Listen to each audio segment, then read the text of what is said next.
Hello, good morning. Thank you very much for joining us this morning. My name is Alejandro Poiré. I'm the Dean of the School of Social Sciences and Government here at Tecnológico de Monterrey. And I'm very, very pleased to have you all around here. This is a very exciting opportunity and a great conference. I said good morning because I'm in Mexico City, but good evening, good afternoon to everyone who's in other places in the world. We're very happy to have you this morning.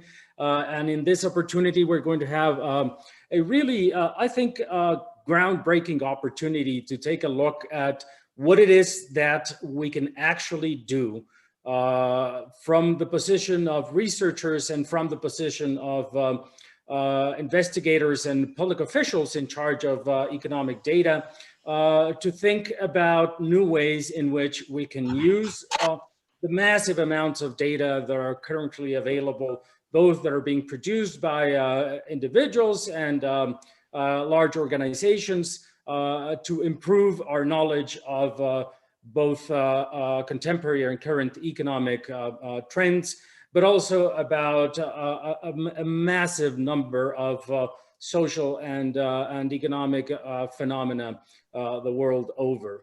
I am very, very happy and I'm very, very thankful for the collaboration that we have been able to produce alongside INEGI, our national statistics and research entity, which is lauded worldwide for its quality, the quality of its professionals and the quality of the data that it produces. And I am also very thankful to the economics department here at Tecnológico de Monterrey in Mexico City and Professor Hugo Fuentes for allowing us to be a part of this very, very interesting conference. Thank you very much to every one of you for being here. Thank you to our presenters and our researchers. And I now give the floor to Francisco Corona, a senior researcher at INEGI, for the first part of our discussions and presentations.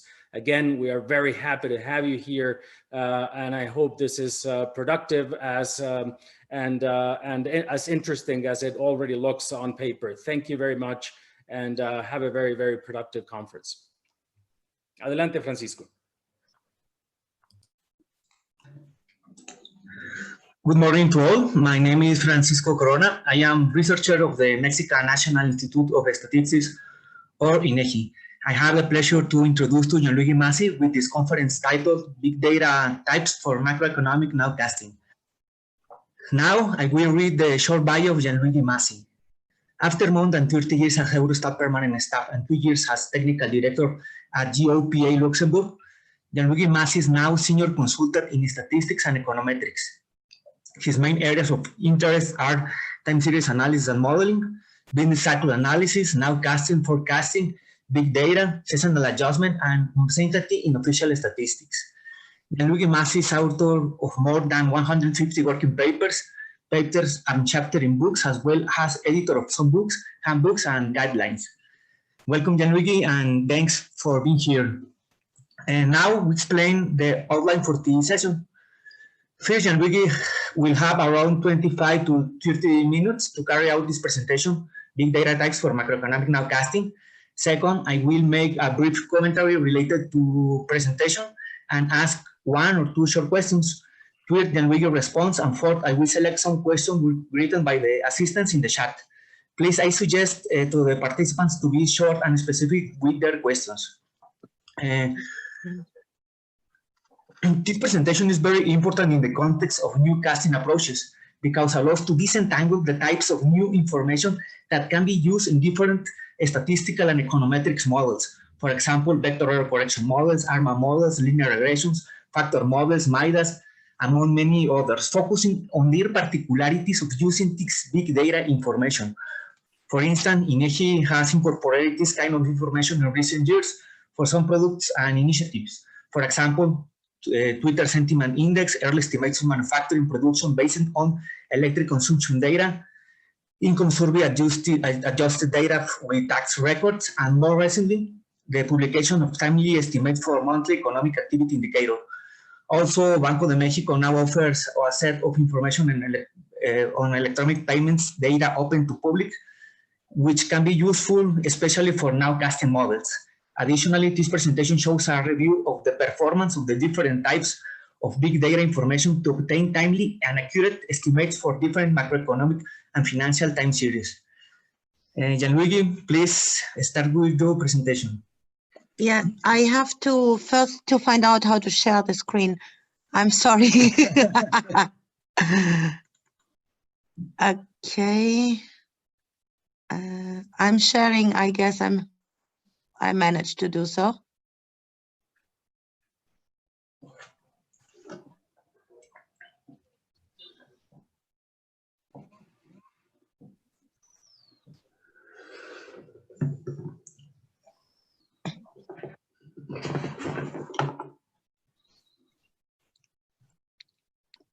You can see everything, yes? Yes. Okay, perfect. The presentation now? Yes. Okay. So I suppose that I can start. And first of all, let me thank the organizers for this invitation. I am really glad and honored to be here to introduce this paper. And this presentation is originating from a paper published in the Eurona journal. Eurona is a European review of national accounts and macroeconomic statistics published by Eurostat, and the paper was co-authored with Dario Buono, Massimiliano Marcellino, George Capetanio, and Fotis Papalias. Let me also say that this paper is not a methodological paper, neither an applied paper. It's a paper giving a review of different kind of big data by showing several ways to use them, but without entering in many methodological or computational aspects which are a bit out of the scope of this paper. So let me start now to the presentation after having said thank you also to Ionia Vlasho, who is assisting me in doing this presentation. We are here talking about big data because this millennium is characterized by the so-called data revolution, where an impressive amount of data have been made available, and then all researchers are trying to understand the usefulness of those data. Someone can ask why so many data become available at the same time. There are several aspects to be considered: the growing interaction between individuals, activities, and so on, the globalization process, the ability of dealing with the IT structure with a large amount of data, storing, modeling, analyzing them, and so on, the possibility of collecting enormous amount of information also collected by sensor and other devices. So those are all elements characterizing this kind of new amount of data. And obviously this new amount of data, next slide, is very different from the traditional source of information, mainly because those data are not at all structured in principle, but they appear like quite a chaotic set of data which need to be structured in order to become really useful for our purpose, in particular in the context of official statistics. As I said, this is really an enormous amount of data, which can be considered like an ecosystem of data, and several attempts have been made to delimitate or to define this ecosystem. And they are not particularly satisfactory, but we would like here to mention three of them. The first one is the so-called 4V approach proposed by IBM, where the 4V are the velocity, the volume, the variety, and the veracity of the data. Here you can see this a graphical representation of this approach. And here we can say that this approach is, is very IT approach, but it is interesting even if not particularly operational, let's say. Another was proposed by Dornick and Henry, two very well-known econometricians, and it is mainly referred to the numerical big data and is characterized in terms of size of the big data, and it distinguishes three types of big data: tall or big data set, tall data, fat data, and huge data, following the fact that the number of observations is largely higher than the number of the variables, vice versa, or the last in the situation where the two are very high. And the last classification or definition is provided by the United Nations European Economic Commission for Europe, where the data are subdivided in three groups: the one generated by human actions, such as mobile phone activities or social networks and so on. The second is related to the traditional way of collecting business information, and the last one is related to the automatic collection of information, like the Internet of Things.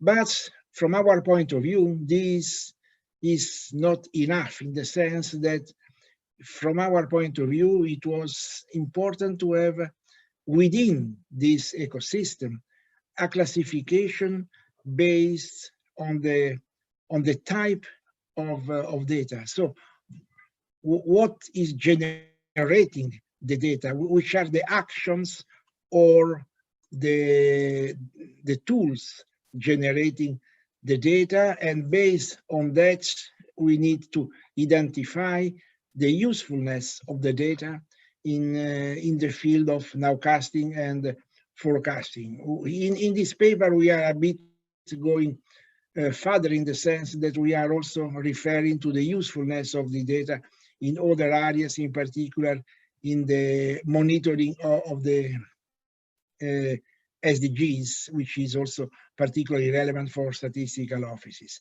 So in doing that, we have identified 10 categories, which are showing here, 10 types of big data, together with their relevance for nowcasting and also for SDG monitoring. Clearly, the relevance reflects my personal experience, my opinion, but it is not necessarily something to be considered as having an absolute value, but it is really a personal appreciation, so that it can be changed according also with remarks and critics provided by the audience. So now we are trying to analyze a bit type by type the different kind of big data. So starting with the financial market data, we can say that this is a category of big data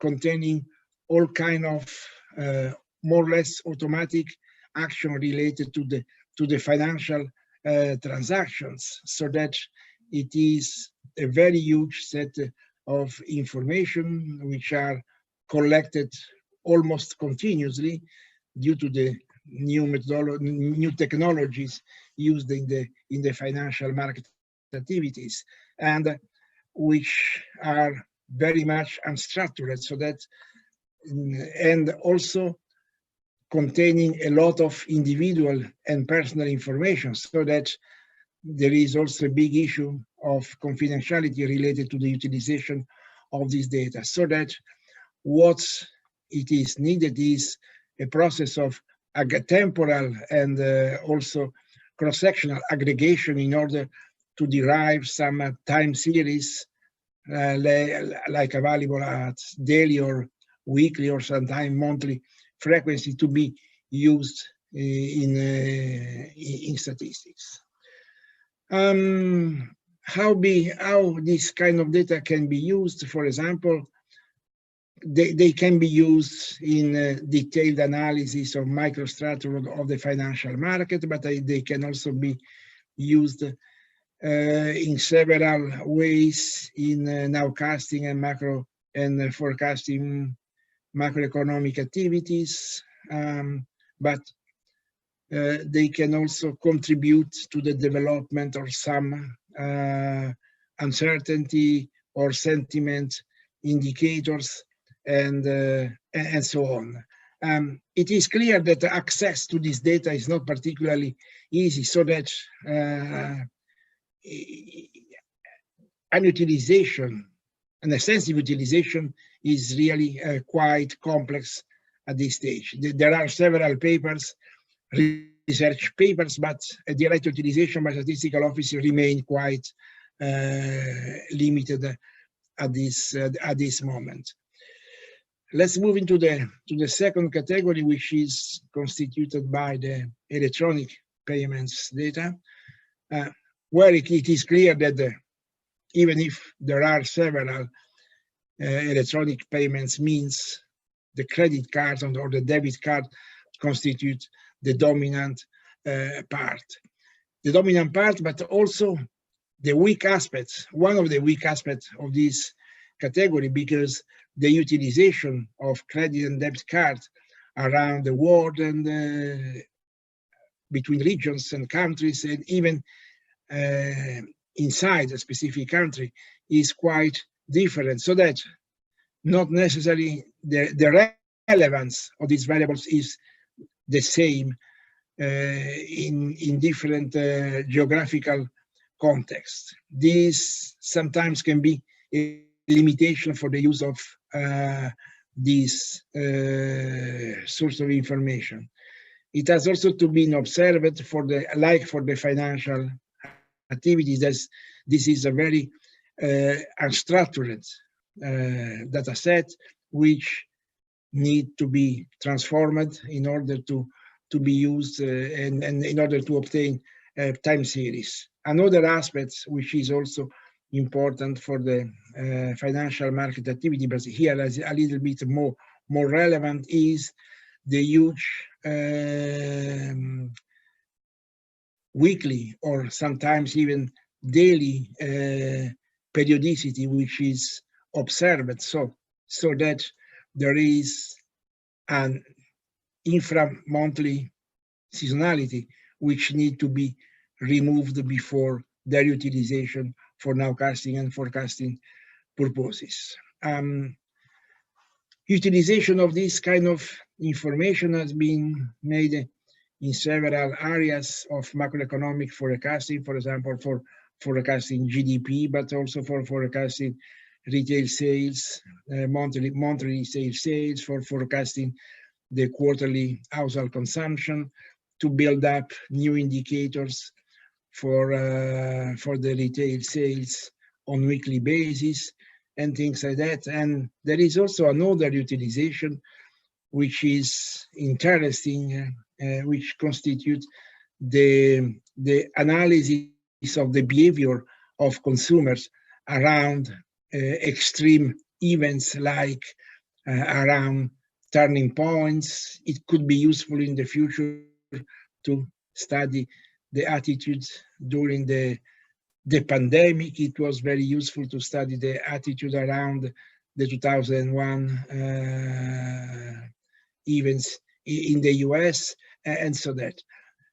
Nevertheless, we have to consider that the accessibility of data is quite challenging for several reasons. One is related to the privacy aspect. The second one is also related to the fact that the data are not free available, but they are property of some of a very limited number of companies. And the second one is the fact that time series are quite short, and so that this is restricting for the moment the use of these data in sophisticated modeling exercise. So we can, after two categories of quite high relevance in the context of economic activity, we are moving to a third one, which is represented by the mobile phone data, which is a little bit different, if you want. In this context, you have to say that all mobile phone data are related to the calls, to the SMS, to the mobile internet activity model, mobile banking, and also to all GPS related data. The use of mobile phone is quite important especially in developing countries or in emerging economies, and especially to study poverty aspects, to study the density and mobility of population, but also to provide an estimation of the actual population, to make estimation of labor market indicators like unemployment or job vacancies.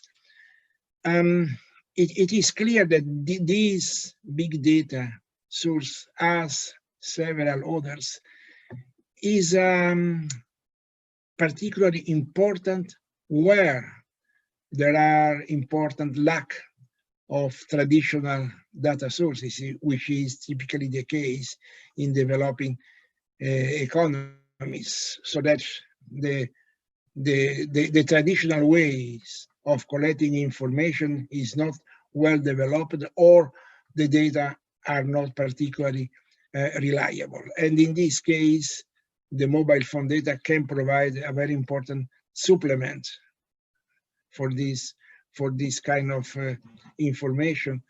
And it has been proved, for example, in some Africa countries, that they can produce sufficiently reliable estimates. So let's move now to another category, which is constituted by the so-called Internet of Things data.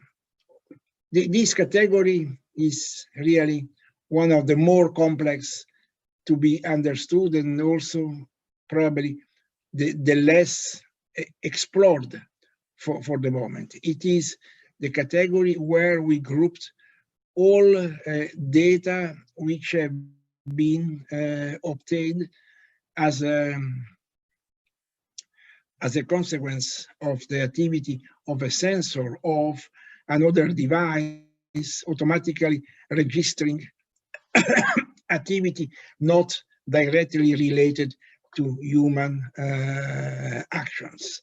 So that this is the big difference between the mobile phone data, where the data are generated by human action, and here where they are not generated by human action. And in this context, we have all data derived by the data collected by sensor, by other devices. We have the smart city, the smart home system, and several others kind of automatic collection of information.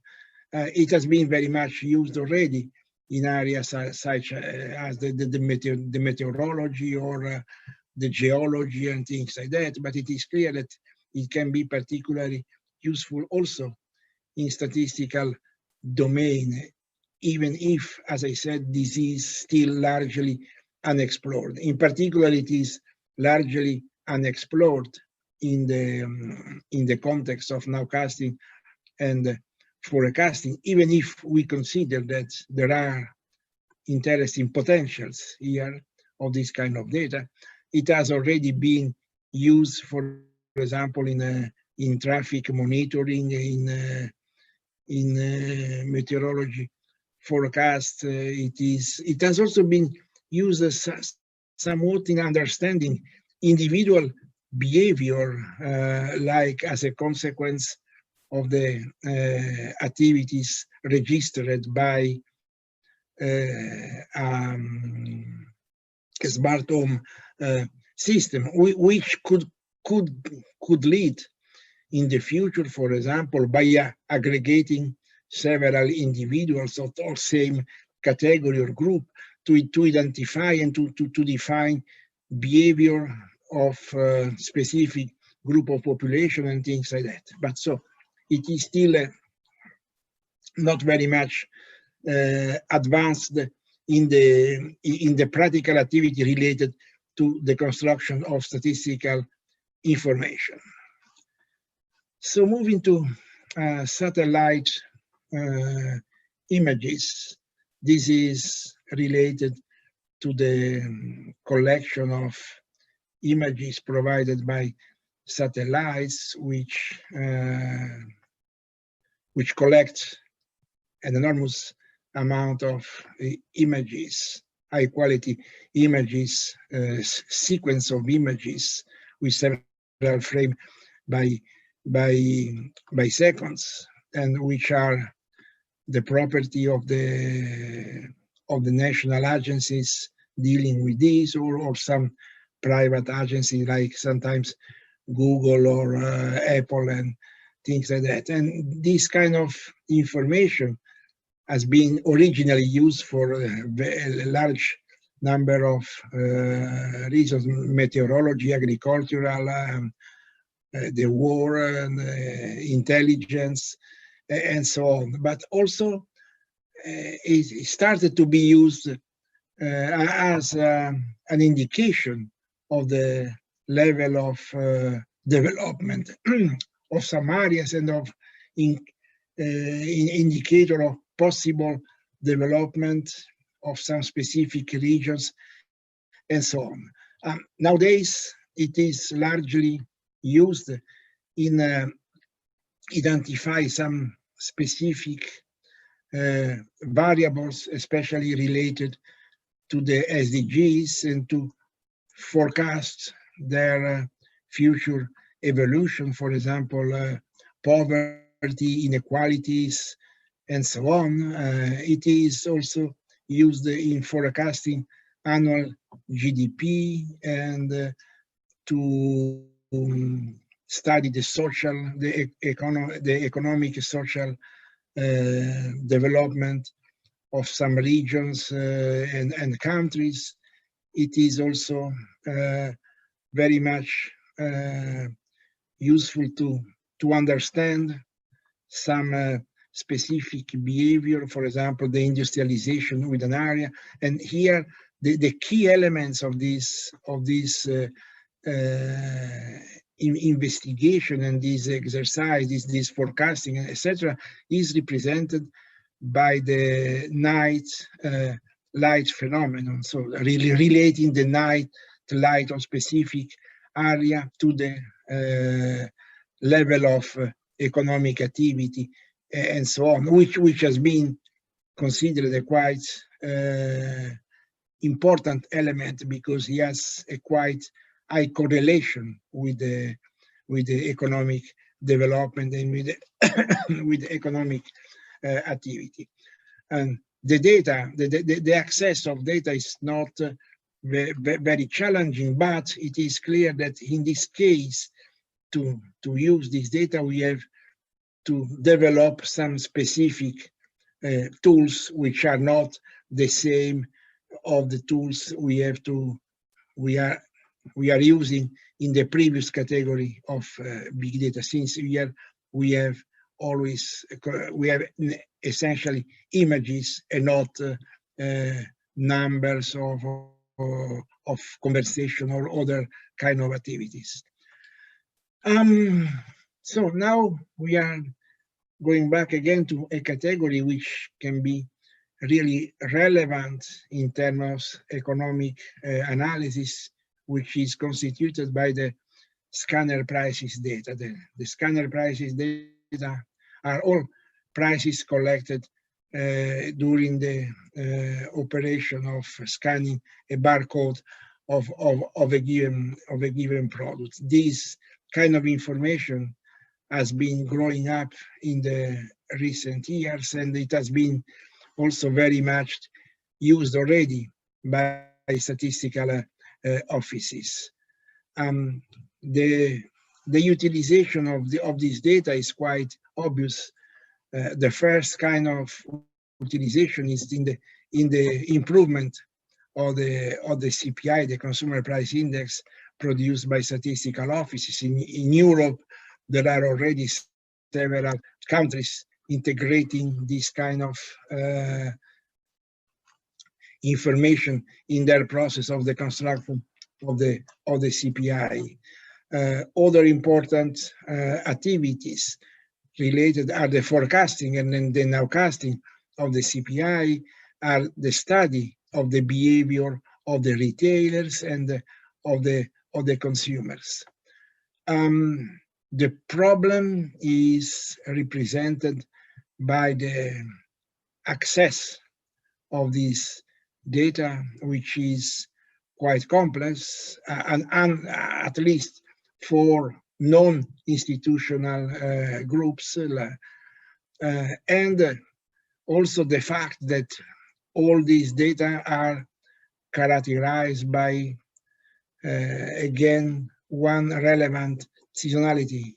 For that, it needs to be eliminated before their utilization. But it is clear that they constitute a very important source of information, because they also give the possibility of analyzing in very much in details the behavior of consumers, retailers, but also the behavior of prices. For example, studying the behavior of prices, the movement of prices during a specific day or during a week, and so on.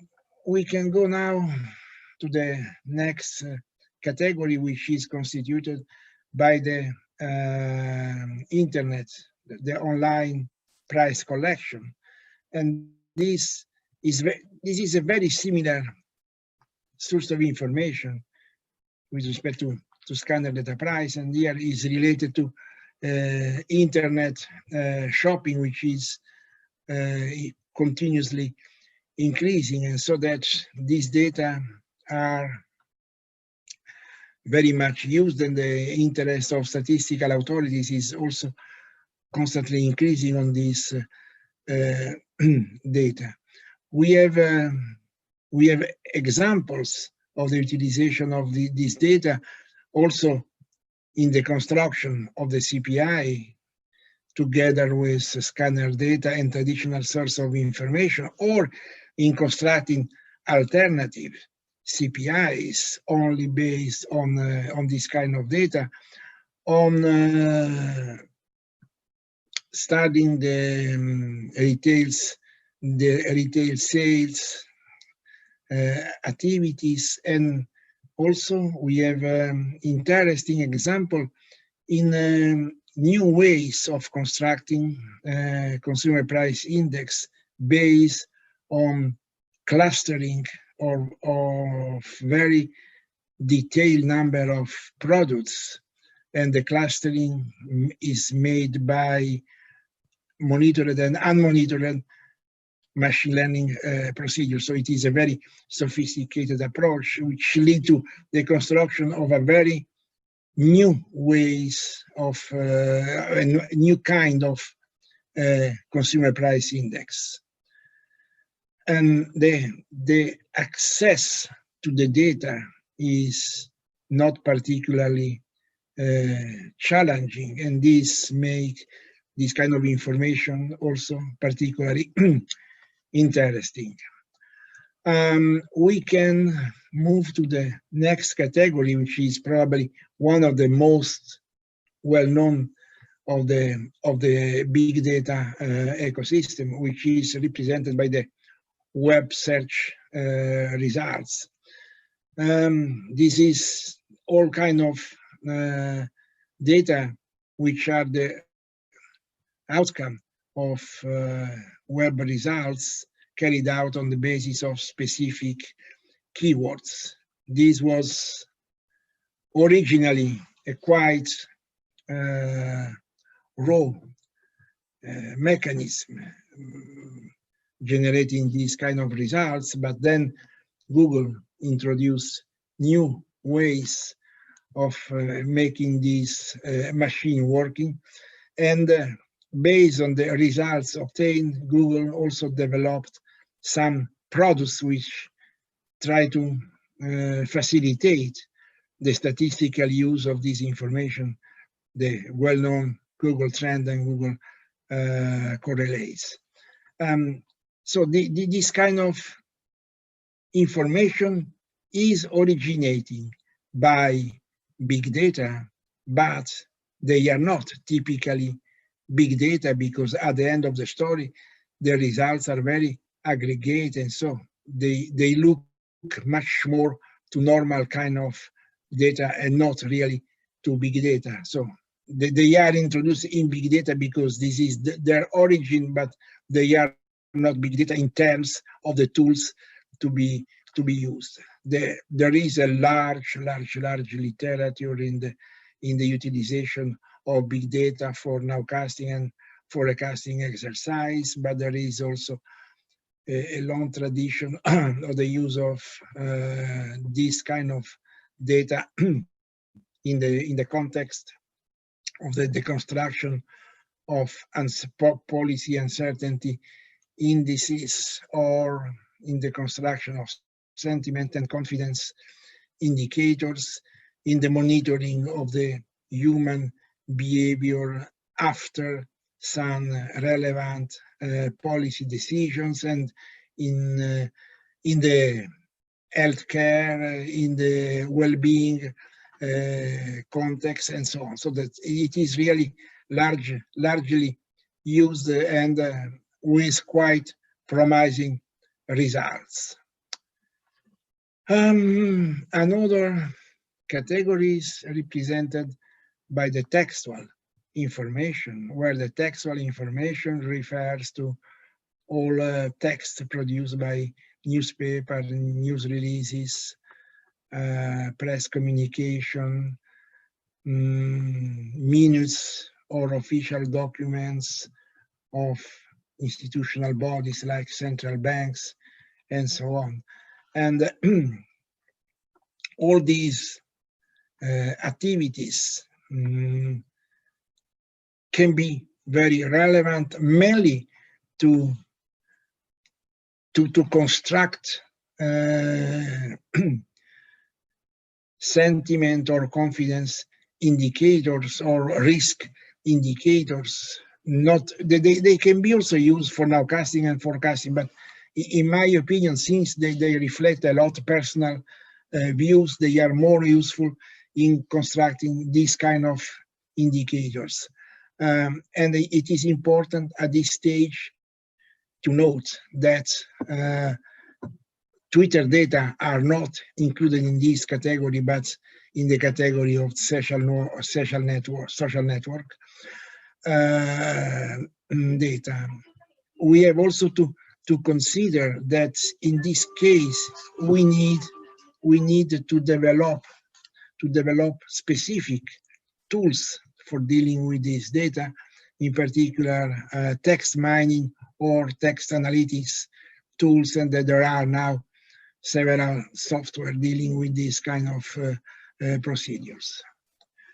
And also it is important to mention that the accessibility to the data is not particularly challenging, even if in order to have a very, very long history of textual information, we need to pay the information in some cases, and that's very old information is available as a scanned document, so that it is important to reconvert this information to textual information before using it.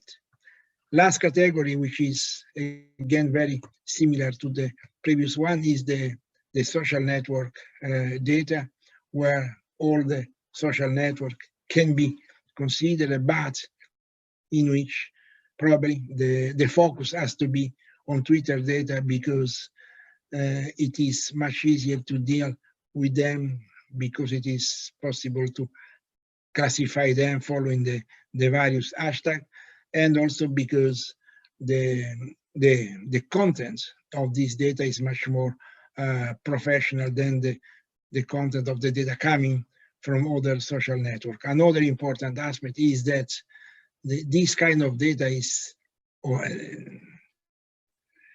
unavoidably very noisy, and that recently the presence of fake news has also affected a bit the utilization of this data. Once again, the information of the utilization of this data is mainly based on the possibility of constructing policy uncertainty indicators, or to construct risk indicators, sentiment indicators, confidence indicators, to check the behavior of a population, to see how the population is reacting to policy decisions, and so on, while the utilization for nowcasting and forecasting is quite limited. And I think that it is also quite logic due to the origin of this data. Last consideration before concluding is that, following the nature of the data, the tools we need to use after the conversion of the data in time series or in panel time series data is very important, and an important effort has been made in several research centers and universities to adapt the traditional econometric tools to this new amount of data, for example, by developing advanced shrinkage methods to be applied to regression models, to the development of machine learning techniques, to the use, to the extension of factor analysis to deal with sparse data and things like that. So that there is a very important set of tools that are associated to the utilization of big data. And I was only referring to numerical big data here, because for the others I was already saying something during the presentation. So this is important to mention, that with the augmentation of the amount of data available, also econometricians are trying to adapt the tools in order to be able to deal with this very large amount of information. So this is all for my presentation. Thank you very much for the attention.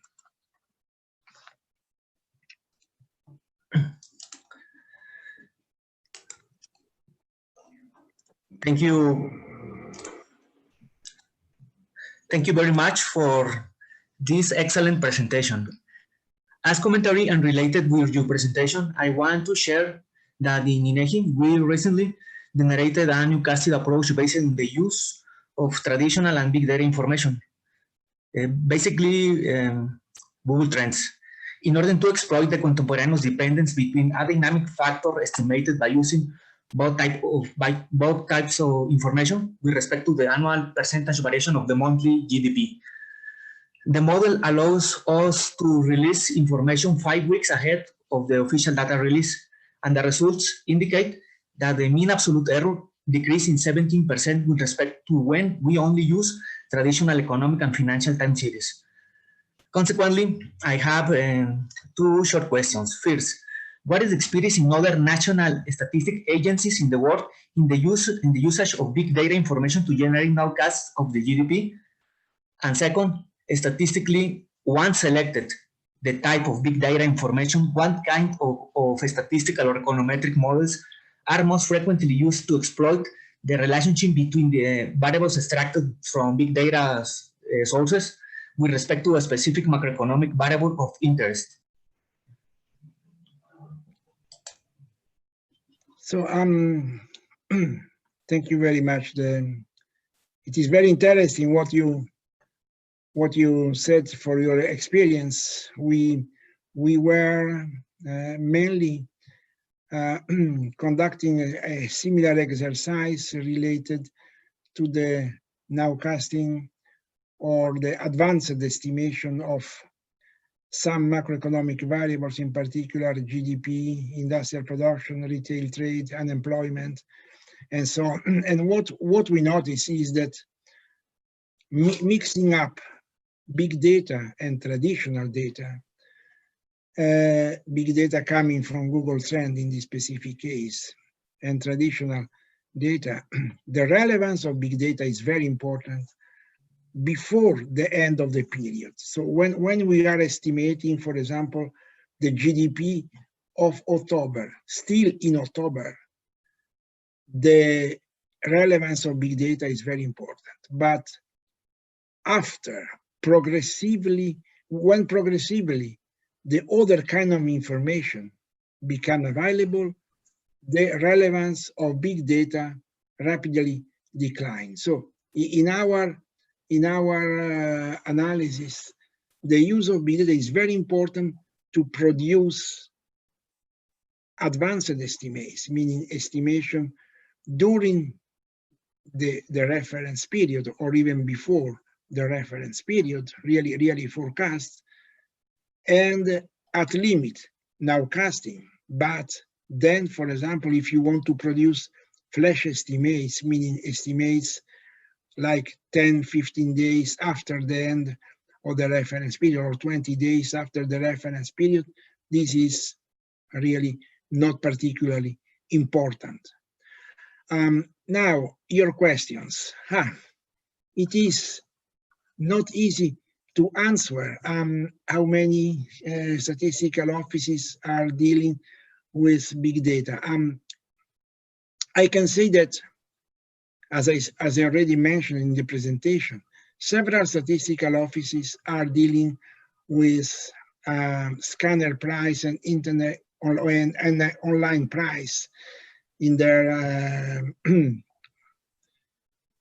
consumer price, in the construction of their consumer price, and in nowcasting and forecasting the consumer price. Personally, I saw not many papers originated by statistical offices related to other to the utilization of other kind of big data. There are much more papers originated by central banks than statistical offices. We know that in Africa, thanks to cooperation exercises, several statistical offices together with cooperation companies have common projects to the use of mobile phone data or other source of information in order to fill some gaps in their statistical system. But I cannot go more in details about that. Concerning which are the tools, it depends what is the objective of using the big data, which objective we have. Clearly, in the nowcasting and forecasting exercise, the use of shrinkage regressions is or sparse factor models is very much used together with the possibility we're dealing with mixed frequency data in order to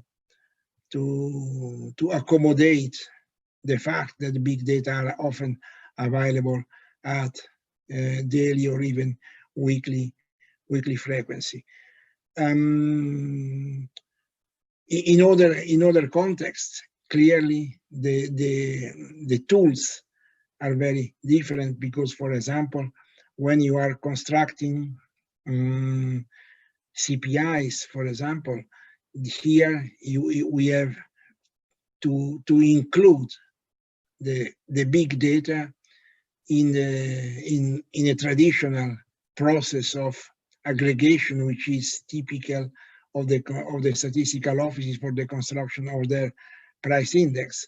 Clearly, it has to be amended due to the very large amount of data included in the internet price or in the scanner prices data, but the characteristic of the tool remains essentially the same. And as I said, for images and for textual data, obviously there are specific tools to be used, which are not really related to the traditional econometric tools.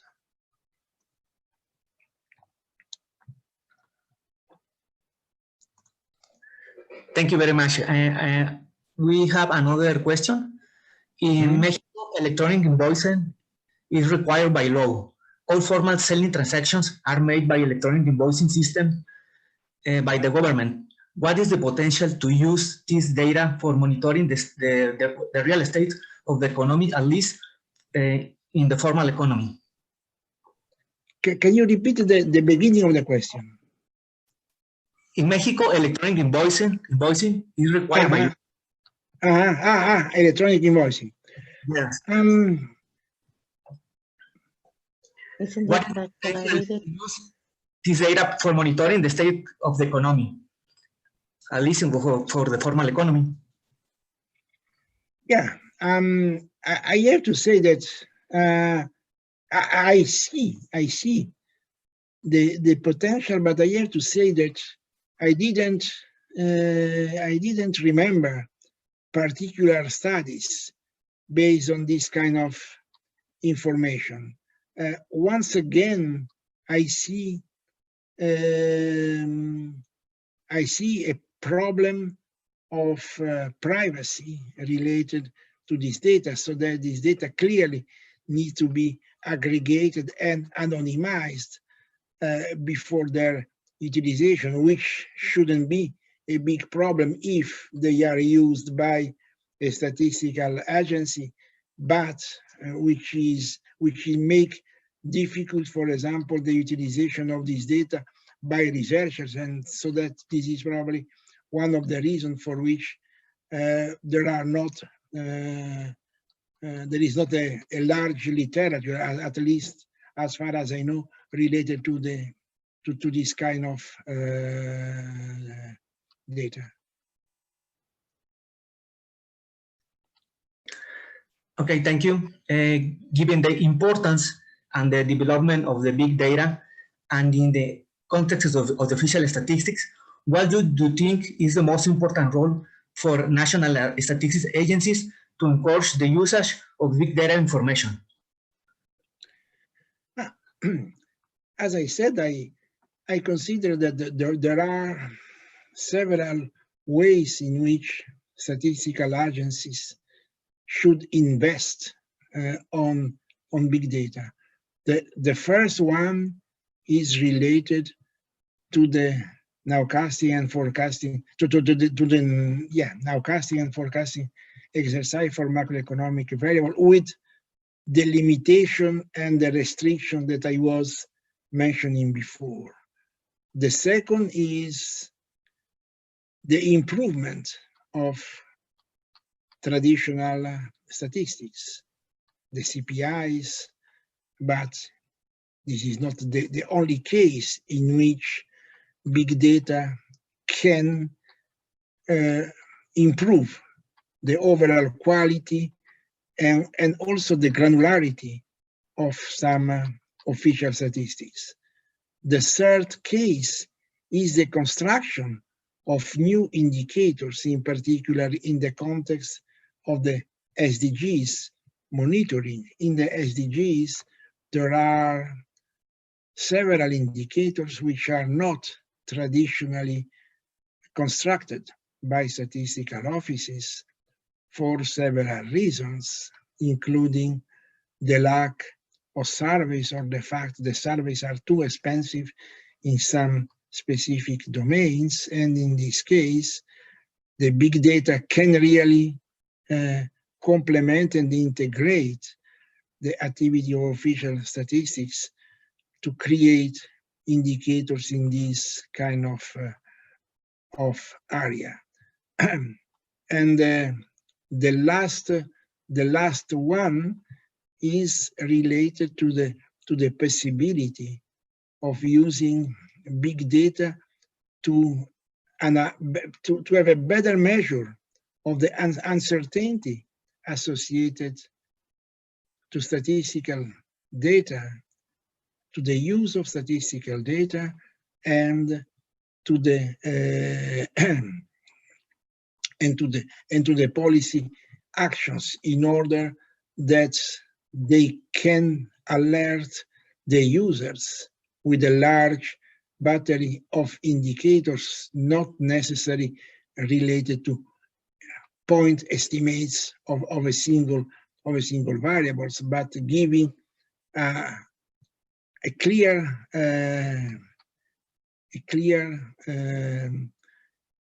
estimates of the level of uncertainty associated to variables and combination of variables, for example, creating a set of indicators for policy purposes. And thank you again, Gianluigi, for sharing your time and knowledge with us. And the time is finished. Thank you very much. Thank you.